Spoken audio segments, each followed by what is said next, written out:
कान्हा के परम भक्त सुदामा को प्रेत भद्राक्ष बलपूर्वक ले जाता है कंस महल। सखा, कान्हा सहायता करो मेरी। बुआ, दिव्य तो सबके बालक होते हैं, तो फिर ऐसा क्या अद्भुत है आपके पुत्र में? उसकी 3 आँखें और 4 हाथ है। देवता तुल्य है मेरा पुत्र। किंतु 3 आँख और 4 हाथ तो असुरों के भी होते हैं। और कान्हा की बुआ सत्सुवा होती है कान्हा पर क्रोधित।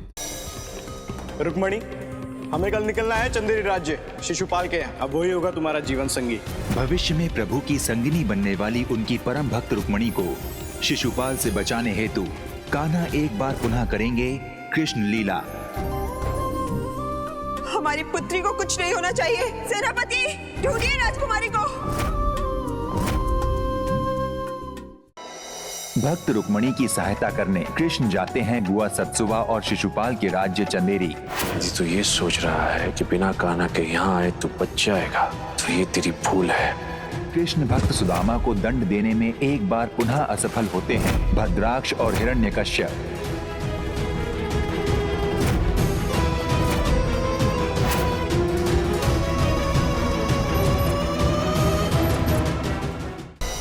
असुर दंतवक्र से राधा और रुक्मणी के प्राण बचाने हेतु बलराम तथा कान्हा करते हैं दंतवक्र की भयानक कंदरा में प्रवेश। अच्छा हुआ कि तो खुद चलकर मेरे पास आ गया। मुझे आना ही था, क्योंकि मैंने तुम्हें वचन जो दिया था। मुझे नहीं पता कि तुम किस वचन की बात कर रहे हो, किंतु आज एक वचन मैं तुम्हें देता हूँ कि तुम्हारी मृत्यु निश्चित है।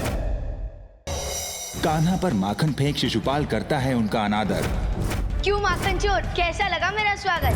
तुम्हें सचमुच अपने कान्हा पर विश्वास है तो चलो इस लावा पर। आज मैं इस लावा पर नहीं चली ताकि अहंकार की जीत और मेरी भक्ति की हार होगी। कृष्ण विरोधी शिशुपाल और रुक्मी को अपने सखा कान्हा की श्रेष्ठता सिद्ध करने हेतु रुक्मणी करती है लावा कुंड में प्रवेश और क्रोधित हिरण्यकश्यप करता है सुदामा का अंत।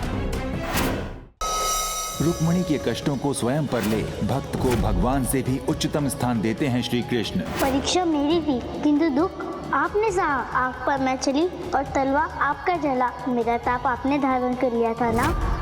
और बांसुरी बजा करते हैं शिशुपाल के मंगल को अमंगल में परिवर्तित।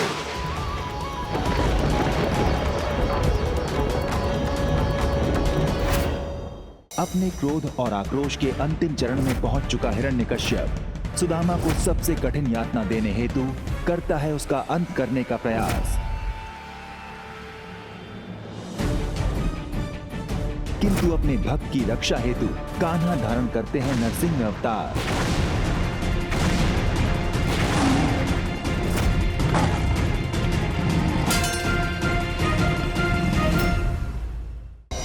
कान्हा को अपने मंगल में विघ्न का कारण मान शिशुपाल रुक्मणी के भ्राता के साथ मिलकर करता है रुक्मणी का अपहरण। हम जिस कार्य के लिए आए थे वो अभी पूर्ण नहीं हुआ। मुझे तो ये समझ में नहीं आता है कि तू जहाँ भी जाता है इतने कार्य लाता कहाँ से? चल लल्ला।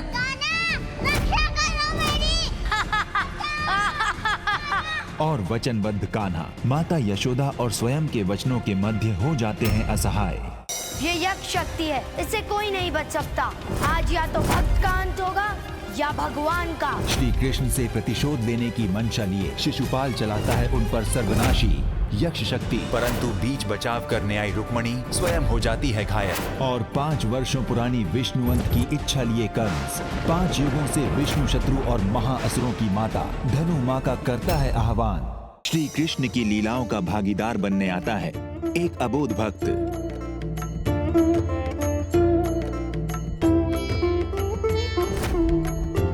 जो श्री कृष्ण की भक्ति में त्यागता है स्वयं के प्राण। असुर प्रजाति की जननी असुरी माता धनु का होता है पृथ्वी पर आगमन। अब क्या नया मोड़ लाता है असुर माता धनु का आगमन श्री कृष्ण के जीवन में। मैं पराजित नहीं हुआ, मुझे छला गया है। हे नारायण, अपने भक्त को न्याय दिलाना। शिवांग के पिता के साथ हुए छल और अन्याय का न्याय करने हेतु कान्हा अपने भक्त शिवांग को न्याय दिलवाने की रखते हैं नींव। अब तुम पराजित होगे और माँ संगीत का सूर्यमणि के पुत्र के द्वारा ही तुम्हें दंड मिलेगा। पुत्र, अपना ख्याल रखना। हरिओम। ब्याज पर धन देता हूँ, सूद समेत लेता हूँ। अरे ठहरो ठहरो संगीतज्ञ महोदय, जा कहाँ रहे हो तुम? मैं काशी जा रहा हूँ और संगीत प्रतियोगिता में विजय प्राप्त करके आपका सारा ऋण चुका दूंगा और तब तक आपको यहाँ आने की कोई आवश्यकता नहीं है। सुन रही हो इंद्राणी, क्या कह रहा है तुम्हारा ये पुत्र? मेरी मानो तो इसे रोक लो, कहीं ये भी तो तुम्हारे पति की तरह मृत्यु के मुख में तो नहीं जा रहा है। साहूकार, ये मेरा पुत्र है, तुम्हें उसकी चिंता करने की कोई आवश्यकता नहीं। हरिओ! अरे वाह वाह, चिंता क्यों ना करूं मैं? यदि इसे भी कुछ हो गया तो फिर मेरा ऋण कौन चुकाएगा? तुम? साहूकार जी, धन के लालच में आप अपनी मानवता भी भूल गए। अब ये कौन बोला? आपका परिचय बंधु? बंधु, यदि मैंने अपना परिचय दे दिया ना तो आप अपनी माया मोह भूल जाएंगे। अब बस आप इतना समझ लीजिए, यदि आपने इस परिवार में किसी का भी अहित किया ना तो ये आपके लिए उचित नहीं होगा। ओ, मैं तो डर गया। देखो बालक, मैं भी तो इस परिवार का हित ही चाहता हूँ, लेकिन एक साहूकार अपना ऋण भी तो नहीं छोड़ सकता ना। अब तुम ही बताओ, यदि घोड़ा घास से दोस्ती करेगा तो फिर खाएगा क्या? हमें तुम्हारी दोस्ती नहीं चाहिए साहूकार। कल आना और तुम्हारा जो भी ऋण है ले जाना। इतना विश्वास? ठीक है शिवान, तो फिर मैं कल आता हूँ पूरी तैयारी के साथ। लेकिन एक बात गांठ बांध लो, यदि कल तुमने मेरा ऋण नहीं चुकाया तो मैं तुम्हारी माता के साथ विवाह कर लूंगा, विवाह कर लूंगा। साहूकार जी, अपनी जीवा को ना नियंत्रित रखना चाहिए, क्योंकि भूल जीवा करती है और मनुष्य को दंड भुगतना पड़ता है।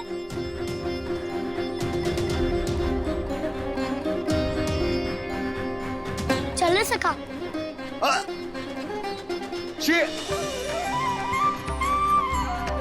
कहा था ना साहूकार जी, जीवा।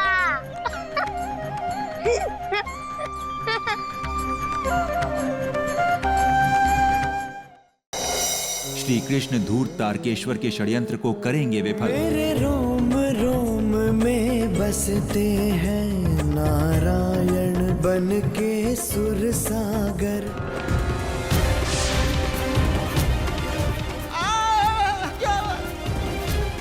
और कृष्ण कृपा से संगीत प्रतियोगिता में विजयी हो शिवांग अहंकारी तारकेश्वर को देगा मृत्यु दंड। प्लीज वेलकम मामू की बेटी, यानी मेरी सिस्टर मिश्री अखिलेश पांडे। आखिर मुरली मनोहर ने हमारी सुन ली, हमें गुल्लू की संतान से हमको मिलाई दिया। हमें गुल्लू की बिटिया हमारे घर वापस आ गई।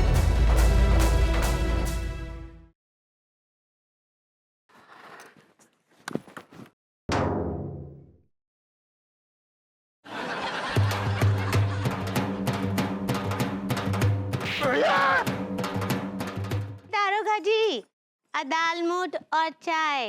बेटा पियो चाय। अरे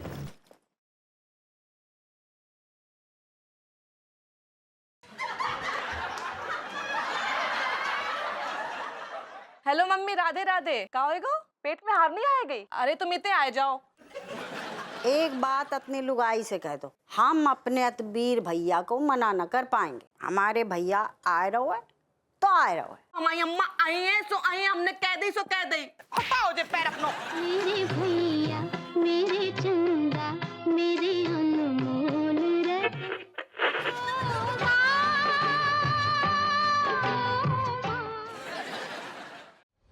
विक्रम बेताल में कल देखिए। बहुत बच लिए तुम मेरे विष से। अब मैं भी देखता हूँ कि किस तरह तुम मेरे विष से बचते हो। अब यहाँ से निकलने का केवल एक ही मार्ग है और वो है तुम्हारी मृत्यु।